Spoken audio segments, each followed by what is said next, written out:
a lot's going to come down to who Trump endorses. I mean, certainly I think a Trump endorsement in this race matters a lot more than a Kamala Harris endorsement in this race. And we're live. Welcome to the Tara Palmeri Show meets the Red Letter on YouTube and Substack to talk about the hottest race in America right now, the Senate race in Texas. It always captivates the imagination of the wonks for people who are truly engaged in politics, because Democrats have come so close for so long to winning statewide in Texas, but it hasn't been since 1994, if I'm correct. Yes, they haven't won since 1994 in Texas. But even Beto O'Rourke, he captured the nation. Hundreds of millions of dollars are spent on these races, whether it's Colin Allred, who I think raised over $100 million. Beto O'Rourke on one single race, and they get so close. And it's become a bit of a white whale. And that's why I've got Alex Hoffman on the show. He's a Democratic strategist, and he's always keeping it real about what is possible for the party and whether this is the perfect storm. Is it finally the perfect storm for Democrats? We'll see.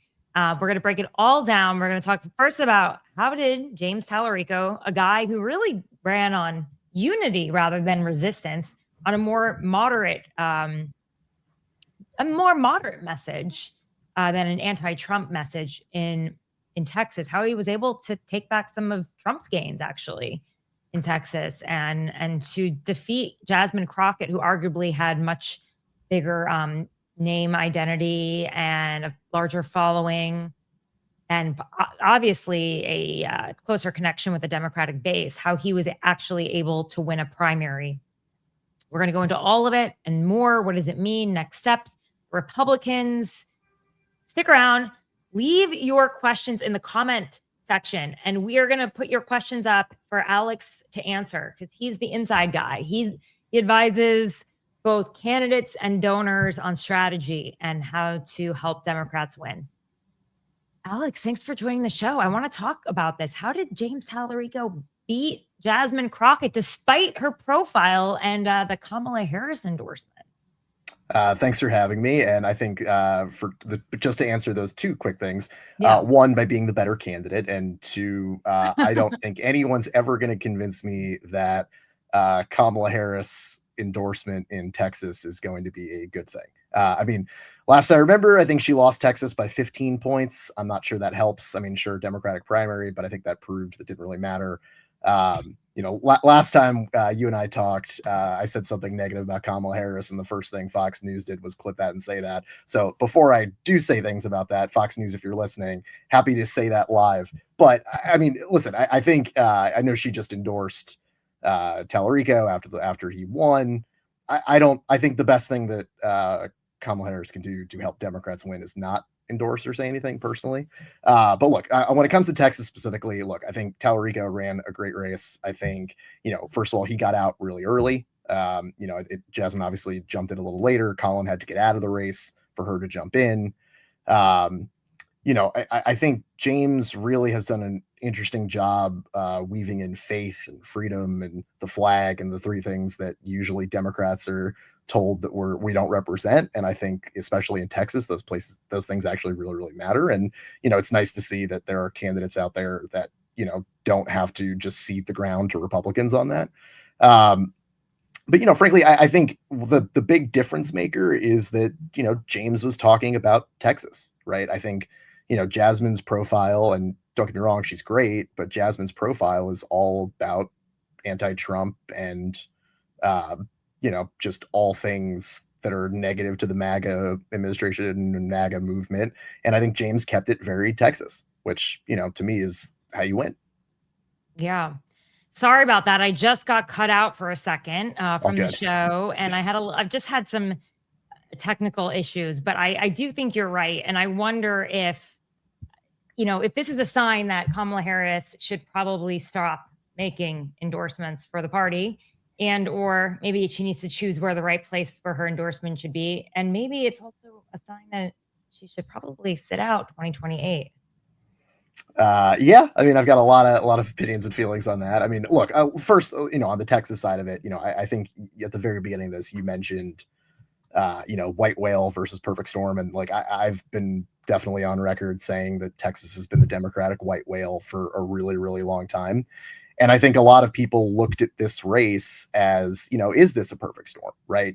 Are we going to have the right candidate up against, frankly, the Republican wrong candidate, right? And, I think, Kamala endorsed Jasmine. They obviously have a good relationship. I mean, that was her choice. Clearly that endorsement didn't mean anything. Look, I think, especially for Texas, as much as I think the donors try to make this more of a nationalized race, this race has to be about Texas. It has to be about who's going to provide and do the best service for Texas. And, I think James proved that and said that to a lot of people in the primary. And I think, in the general, he's going to prove that he absolutely is the right choice to represent Texas. Right. And, look, I think this is really going to come down to, are we, for that quote unquote perfect storm, are we actually running against the right candidate? Right. I mean, if it's Paxton versus Talarico, I really like our chances, right? If it's Cornyn versus Talarico, I think we're still wading into that Beto O'Rourke anti-Ted Cruz feel. But certainly there's no doubt in my mind that Talarico gives us the best chance. He's always been the one that's going to give us the best chance. And, as long as we have a chance against someone like Paxton, for sure. Cornyn, I think, sure, still have a shot, but a lot harder road, right? I mean, people forget John Cornyn's been around for a long time, right? He knows that state. I mean, he's won in that state a lot. Now, obviously, we've talked about this before, but a lot's going to come down to who Trump endorses. I mean, certainly I think a Trump endorsement in this race matters a lot more than a Kamala Harris endorsement in this race. Yeah, I think you're right. And Trump, by not endorsing, essentially created this issue that the Republicans are in right now. I find it to be very interesting that a lot of people who used to work for Donald Trump, that work on John Cornyn's team, they were not able to secure an endorsement for him, but we will get into that. We'll get into that later. So I want to talk about Talarico's campaign. He really, he ran on faith, unity, coalition building, and really the idea of running on faith. He's a pastor. He's in his 30s, early 30s. It's really different than this kind of punchback resistance we're seeing, the body slam politics, the anti-Trump resistance. Do you think it offers a new model for how Democrats should run in 2028? Or should they go with the Gavin Newsom style of trolling, go when they go low, you go lower? Well, I mean, listen, as a person who's never bought into the when they go low, we go high mentality, I would love to just see Democrats fight back more all around the country. I think you're already seeing a lot of that. Certainly, I think a lot of our governors are showing how to fight back, Gavin being one of them, but there's many others that have really been standing up to Trump over the last year at this point.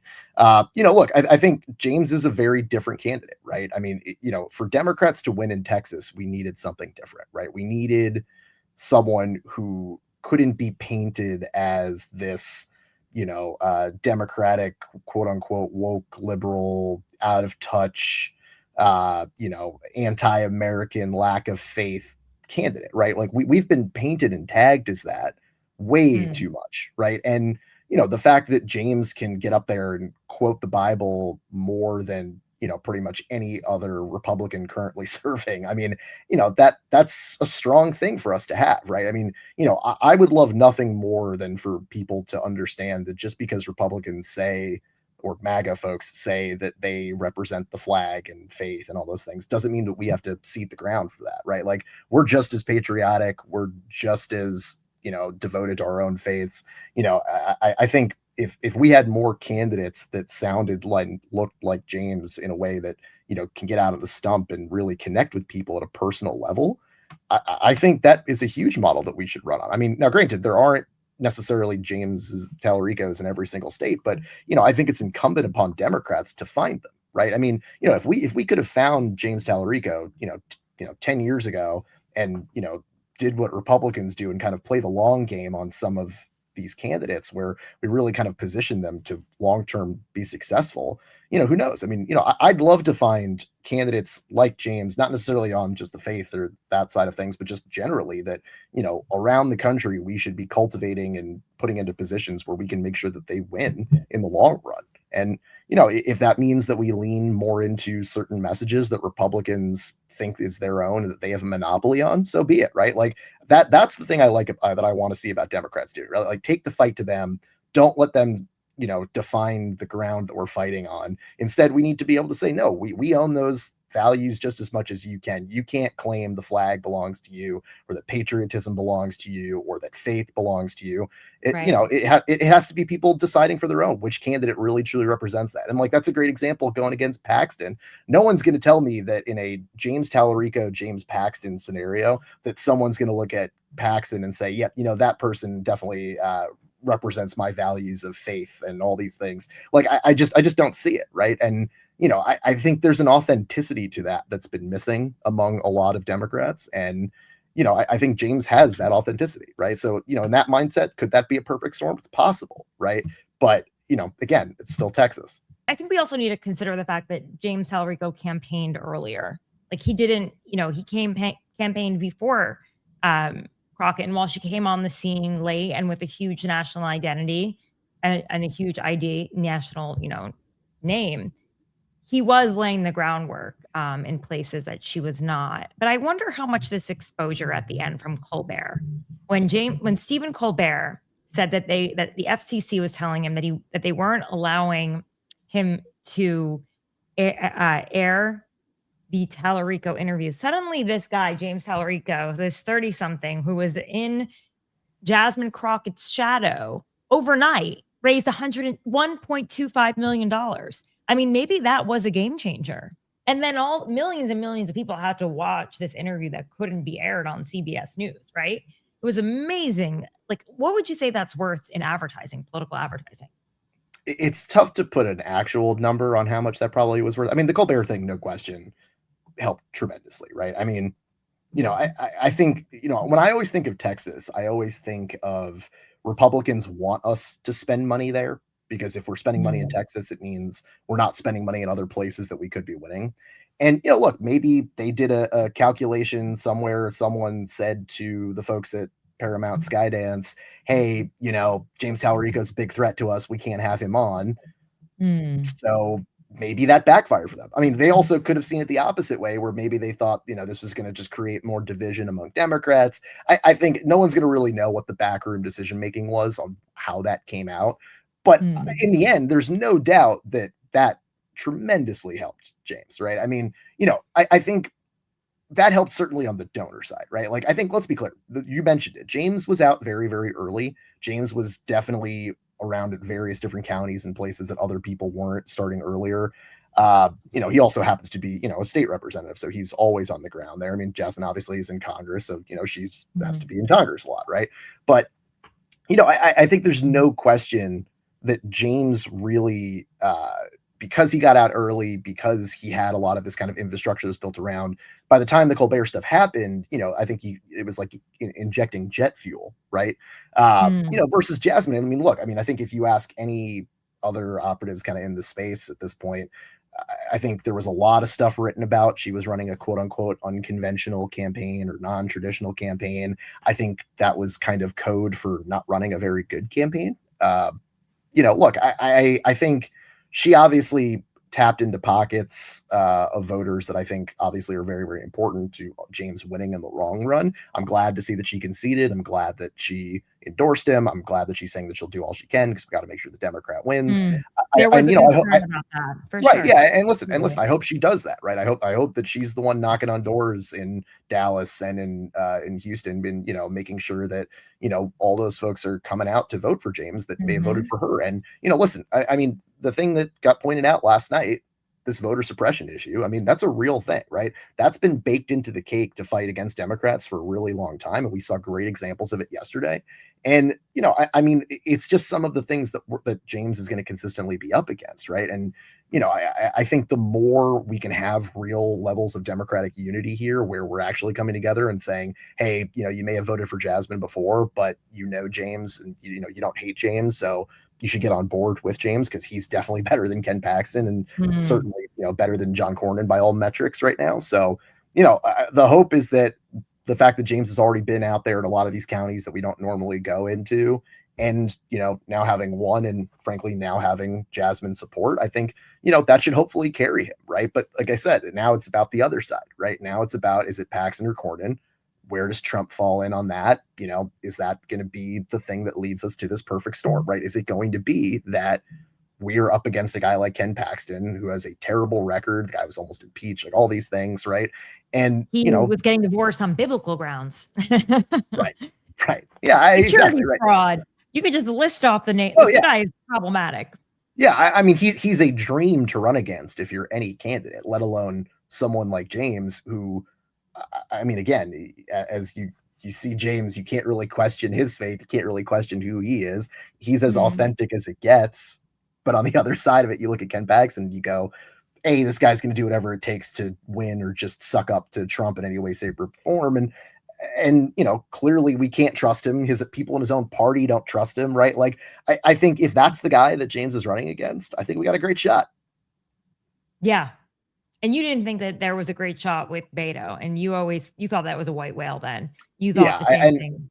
Yeah, and listen, look, I mean, there are a couple things that always, to me, are why this is a white whale. First of all, the voter suppression issue is real, right? We saw that last night, and we're going to see it again, right? Like, there is no question that anytime we're going to see an instance where we're saying, hey, stay in line, someone on the Texas Supreme Court isn't going to say, nope, sorry, you can't vote, right? Like, we're going to see that more, not just for this next election, but in many elections to come, right? Voter suppression is one, right? The second is, we're always, especially as a party, especially in Texas, obsessed with demographics, right? We're obsessed with this idea that, if we just get enough Latino voters or Black voters or X, Y, and Z specific demographic to vote for us, that's going to be it, right? And I think certainly over the last couple of elections, we've shown that we aren't necessarily winning Latino voters, and we don't necessarily have the right messaging. We're too busy, in 2024, we were too busy talking about, abortion and immigration instead of talking about, education and healthcare, right? And the economy, right? And, in my mind, I think where James can set this apart a little differently is he's already been on the ground, so he actually understands, I think, what real folks in Texas are actually looking for. But I think he can talk about issues that are directly affecting folks in Texas: affordability, right? Healthcare, education, energy, right? I mean, all of those things are super important in a lot of these pockets where those demographics exist. I don't think you could have said the same thing about Beto. I don't think he was able to market himself in that same kind of way. But again, like, I think this has to be that perfect storm, right? It's a white whale until it's a perfect storm, right? And no matter what, we're going to be fighting the suppression issues. We're going to be up against, can we convince demographic groups to vote for us? We're going to be up against, frankly, an entrenched machine that's been in Texas, that's been winning in Texas for decades, right? I mean, like you said, we haven't won statewide there since the 90s, right? I mean, that's a problem, right? So, like, I mean, do we have the infrastructure to compete with that? Will we have the money? But yeah, we'll probably have the money because a bunch of people will flood a bunch of money in. But, is that enough to get over the suppression issues? Is that enough to get over the demographic issues? But we'll see. I mean, and by the way, I'll say one last thing about this. I think Democrats have moved from this model, and, Greg Schultz says this all the time, that we used to be this party that was all about, persuasion, and then we moved to turnout. It was all about it went from how do we persuade people and how do we convince people that we have the right message and that we can actually win and that we're actually going to provide for you and support you as the voter, to, okay, this is a math problem. We just got to get X number of people out there. We just got to get them out. And if more of our people show up, we're going to win. And I think where you have a candidate like James, who maybe speaks to more of the independent voters, or maybe speaks to frankly, even some conservative Republican voters who frankly don't like a guy like Paxton. And they can say, look, I may not agree with James 100% on every single thing, but certainly maybe he identifies a little bit more with my values, or, Texas values, as they'd say, than a guy like Paxton would. Yeah. But if you are a Republican looking at Talarico, what weaknesses are you trying to exploit? Because I'm hearing from the White House that he's a radical, Mom Donnie, this and that. Like, they are trying to make him seem like he as radical as a AOC, as they would like to, as they see as the most radical, Democrat in their minds. But that's not who Talarico is. And do you think that the people of Texas are buying that messaging? I mean, I think that is first of all, obviously, I'm not a huge Mamdani fan. I've been pretty on record about not being a big Mamdani fan. I think he's going to cost Democrats a lot of elections because I think of some of his radical left-leaning policies are not what speaks to most of America personally. But I think, what the typical Republican and MAGA playbook is, anything other than us is radical woke left. And, I think it's about, are people willing to open their own eyes and make their own decisions and, hear these folks out, right? I mean, I think the Trump MAGA world and landscape has moved people a little bit away from, just because you have a D next to your name or an R next to your name doesn't necessarily mean that you represent one thing or another, right? Like, you can be your own independent person, make up your own individual mind and say, you know what, this person actually represents my values. This person does speak to me. This person does actually understand what it means to, have to work multiple jobs or worry about affordability or worry about healthcare, worry about my kids' education, right?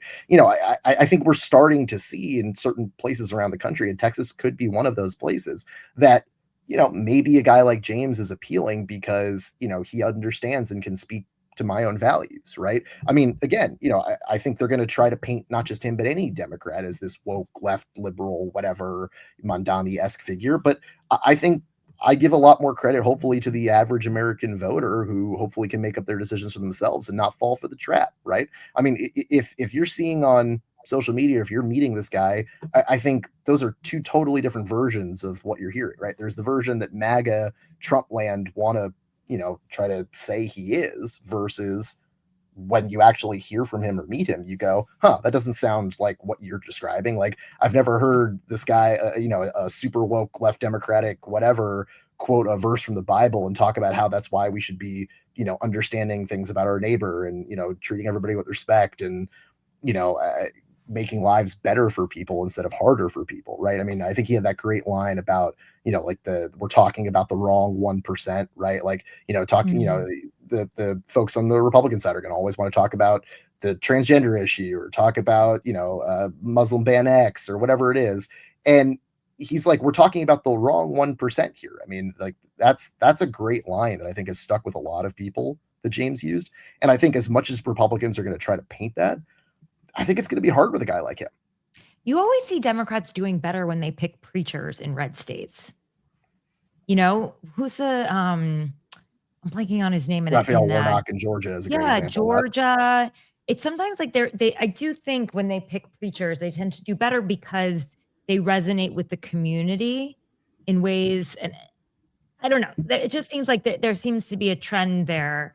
I mean, honestly, I think Democrats have figured out over the last couple of cycles that, like I said, we shouldn't be ceding the ground on faith, on the flag, right? Like, we should be able to say that we have Democratic candidates. I mean, honestly, a great example of that have been a lot of veteran candidates, right? There's plenty of veteran organizations that have popped up over the last few years and beyond that are running more Democratic veteran candidates, right? And it used to be like, Republicans said, we're the strong military party, and we can run the good veterans, and that's become the exact opposite, where a lot of veterans that we've had have been winning all over because they've looked around and said, I don't want to send a bunch of people to war, and you guys lie to the American public when you're like, no more wars, and then stuff with Iran happens, right? Like, it's like you're just starting to see some of those trends change a little bit, where I think all of a sudden you're starting to see Democrats, or at least people identify as a Democrat, who maybe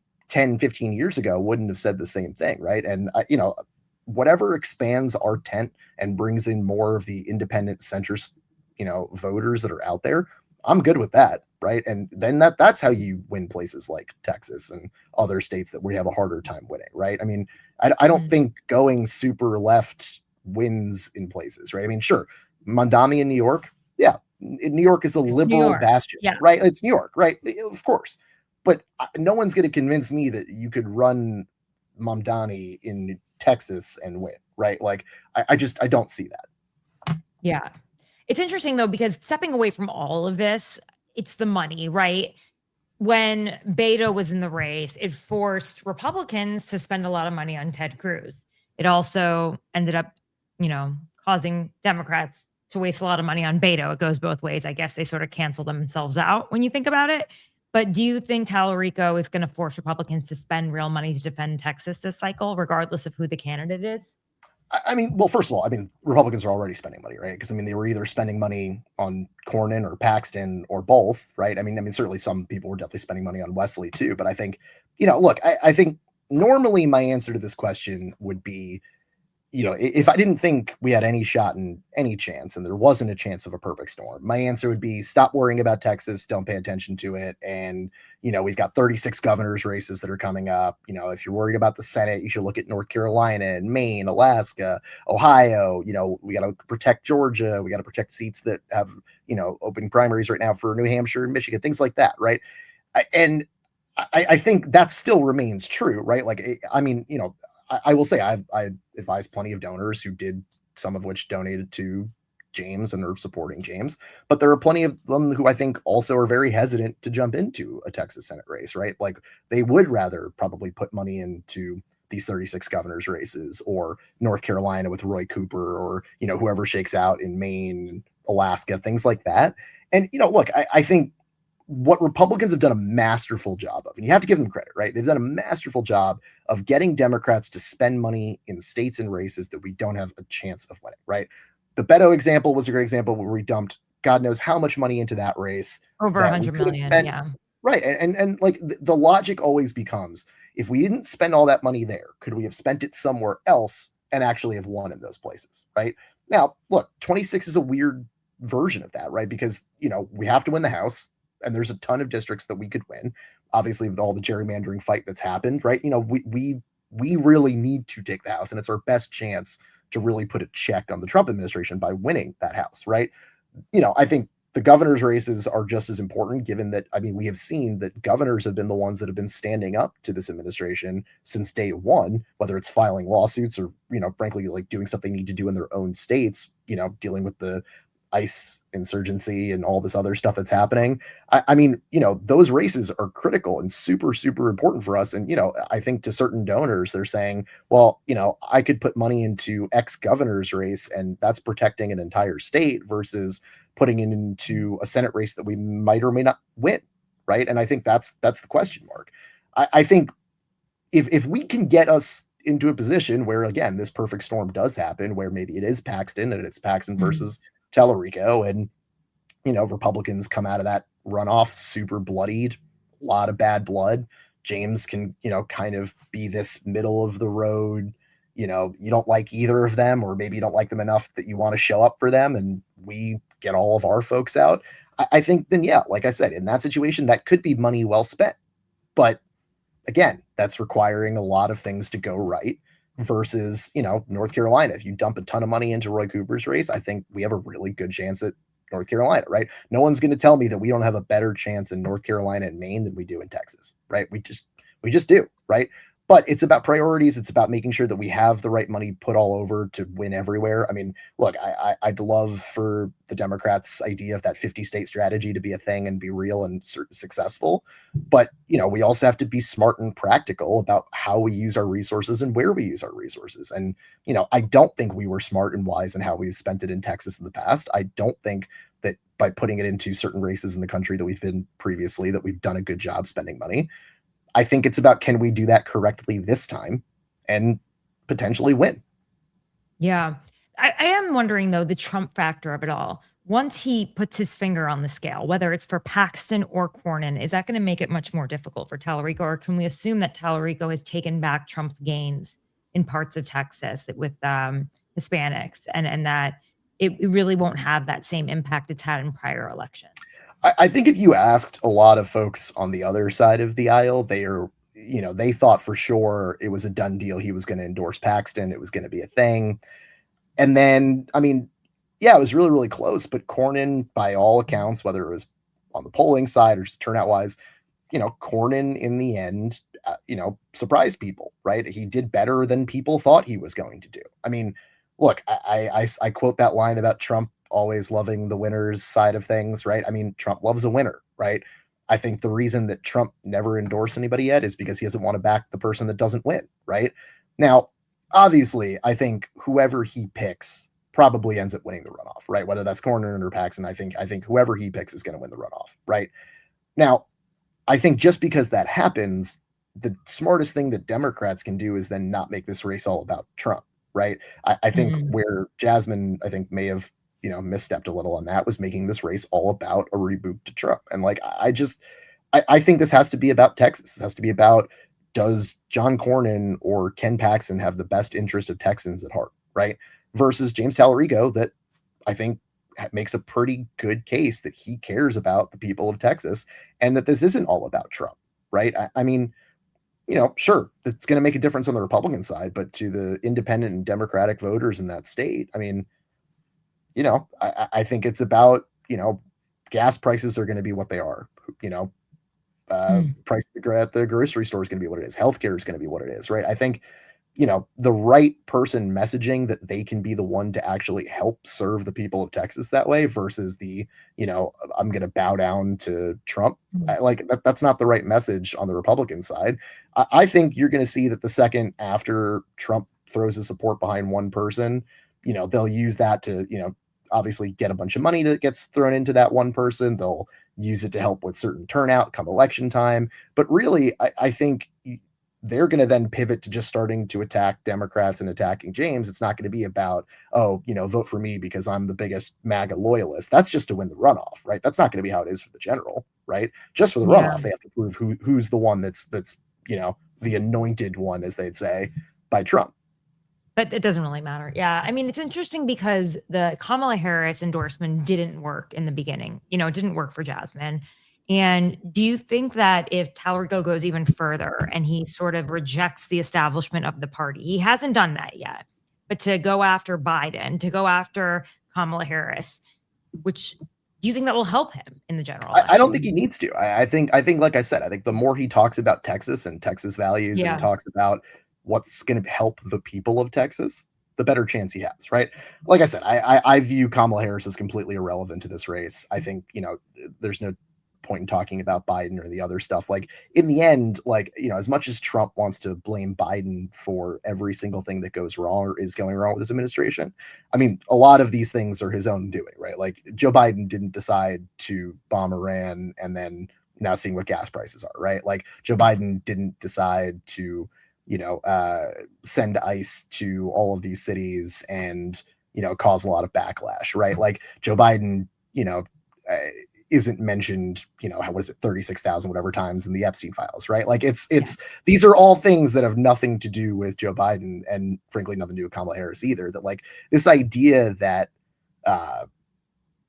that for some reason that a Democrat should be responding to it the same way that Trump does. I think it doesn't make any sense. I think Talarico should be talking about the issues that matter to Texas, whether that's, affordability being the issue, healthcare being the issue, generally just, economic things. I mean, what was it? The Carville lines, the economy's stupid, right? Like, just like, I would rather affordability, the thing that Trump that calls a hoax and can't talk about. I mean, he can keep calling it a hoax all he wants, but it's what he ran on to win in 24, and he hasn't done a damn thing about it since, right? So, I mean, look, in the end, I want, whether it's James or frankly any candidate around the country, to be talking about the issues that matter to people, because I think that's how we're going to win. Yeah. Okay. Here's a question from T Hamilton 007. Thanks for tuning in. Does Alex think Democrats can win the House and Senate in midterms? Thank you both. House, I think absolutely. I think we've got a great chance at the House, and I want to again give another shout out to the governor side of things too. And like I know that gets lost in the shuffle sometimes between the House and the Senate, but I think we got a great chance at winning a lot of these governor's races. House, I think we have a great chance. On the Senate side, look, I think North Carolina, Maine, Alaska, I think Ohio is kind of on the bubble, right? I think those are races that we have a really, really good chance in, right? You want to then throw Texas in the mix, like I said, perfect storm. Let's see what happens. But North Carolina, Maine, Alaska, Ohio, I mean, those are places where I think we have a really, really good chance if we play our cards right. We've got obviously a stellar candidate in North Carolina with Roy Cooper. Maine, I think, depending on how that primary shakes out, either one will emerge as a great candidate for us to hopefully win in that state.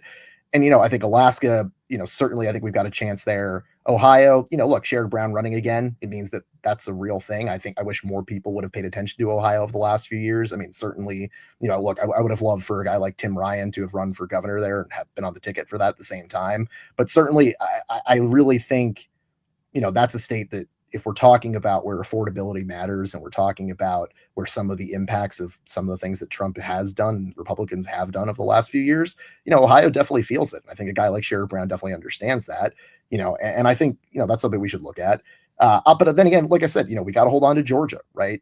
We have to hold on to the Michigan seat. So whoever shakes out of that primary too, right? And places like New Hampshire.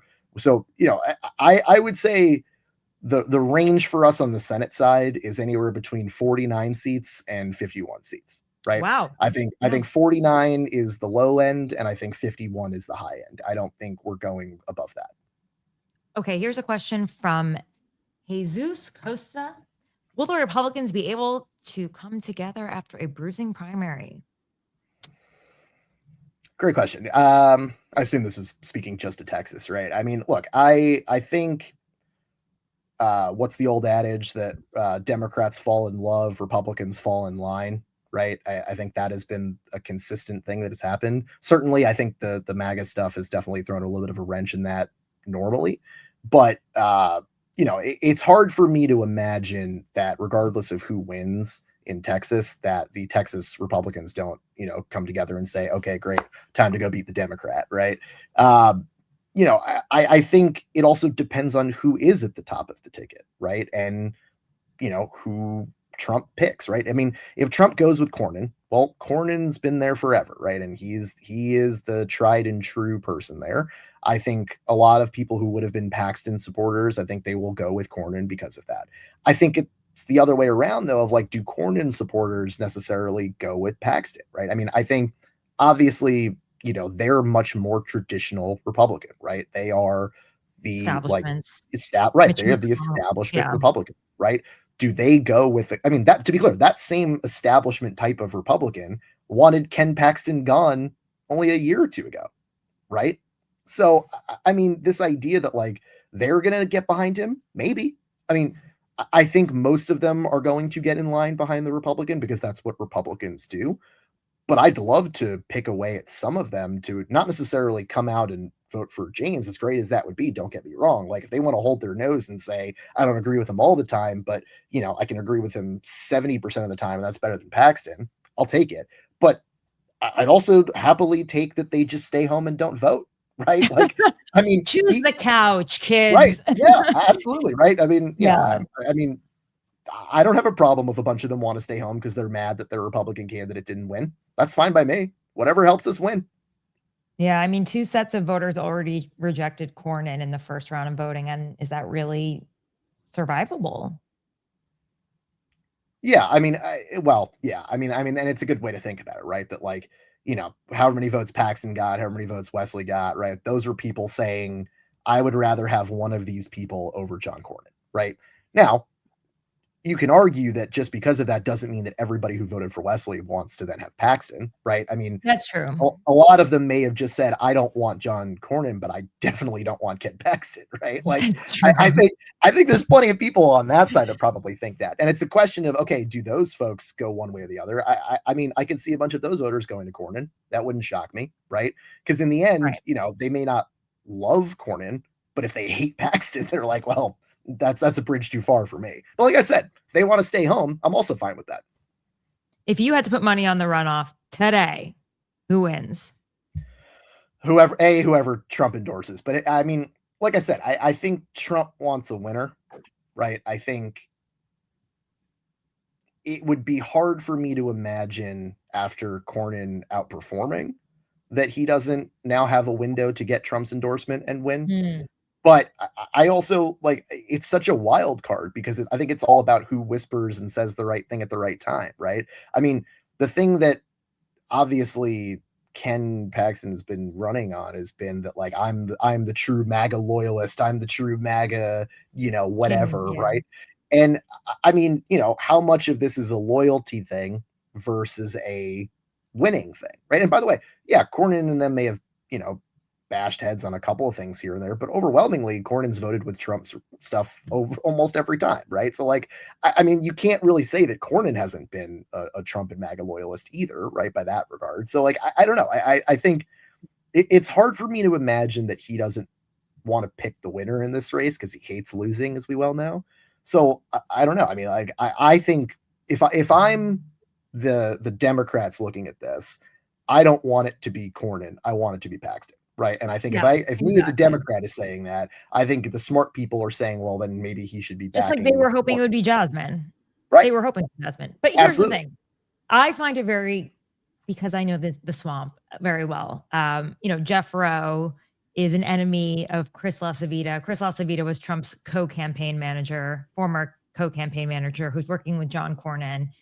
You would think because of his relationship with Trump, he would have been able to get Trump to give an endorsement to Cornyn. And Trump supposedly does not like Jeff Rowe because of whatever LaCivita has whispered in his ear about Jeff Rowe. And Jeff Rowe is working on Paxton's campaign. But clearly Trump doesn't really care about these political consultants. He's just like, I don't want to lose. He would give. Yeah, and politics is a what have you done for me lately business, right? Yeah. What was that? I mean, I think it's a what have you done for me lately business. It's a lot of these, like we've talked about this. There's plenty of former Trump ex person, you to fill in the blank, right?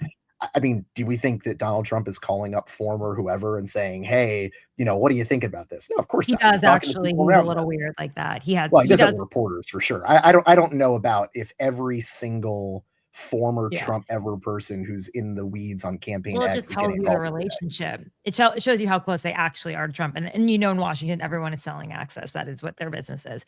There's one last question we are going to take from you awesome audience participants. What did the Democratic turnout in Texas tell us about the midterms? What do you think, Alex? It's a good question. Look, I think there is definitely Democratic enthusiasm for sure. I mean, I make it my business to go to as many states in a year as humanly possible, to not just be the whole inside the beltway, only hear about what happens here. And, I mean, this is anecdotal for sure, but whether it's Uber driver or hotel worker or, bartender, waitress, waiter, whatever, I mean, I talk to all of them and always say like, oh, who are you voting for? Who'd you vote for the last election? Like, what do you think about what's going on? What issues do you care about? And, you're definitely starting to see a little bit of a shift. I think, over the last year, certainly when Trump first took over in January, I think Democrats were in the absolute toilet. Like there was nowhere lower where we could have gone for how people thought about Democrats at that point. And I think, we definitely stumbled over the last year as a party. And, I think stuff with somehow how we handled the shutdown or just, up against Trump, this idea of, people didn't like what Democrats stood for. They didn't like how we fought or didn't fight. Right.